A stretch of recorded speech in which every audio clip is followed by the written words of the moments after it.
But what do you think, Father? Does a son not wish to see his father and mother? Or a wife her husband? And when death or a long absence prevents them from seeing their dear ones, do they not suffer? And do they not find comfort by living where they lived?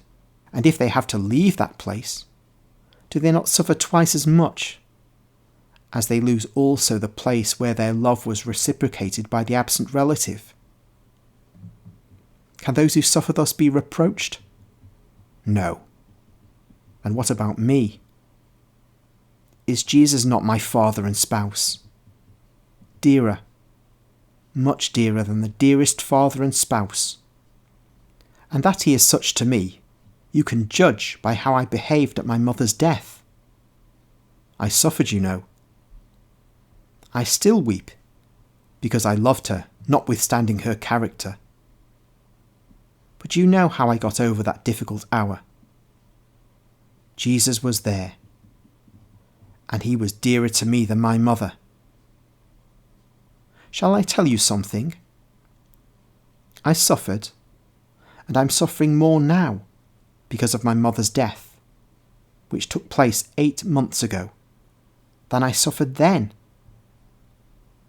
Because during these last 2 months, I have been without Jesus for me, and without Mary for me. And also now, if they leave me for a moment, I feel more than ever the desolation of being a sick orphan, and I fall again into the deep human grief of those cruel days. I'm writing while Jesus is looking at me, and therefore I am not exaggerating or distorting anything. In any case, it is not my custom, and even if it were, it would be impossible to persist in it while he is watching me. I've written this here, where it is not my habit to do so, because with regard to Mary's visions, I never interpose my poor ego, as I already know that I must continue describing her glories. Was her maternity not a crown of glories every moment?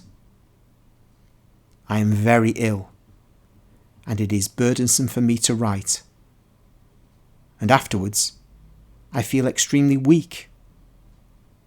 But in order to make her known, so that she may be loved more, I disregard everything.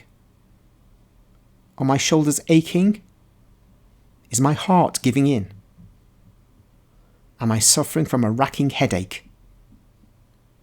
Is my temperature rising? It does not matter. Let Mary be known, beautiful and dear as I see her through God's kindness, and hers, and that is enough for me.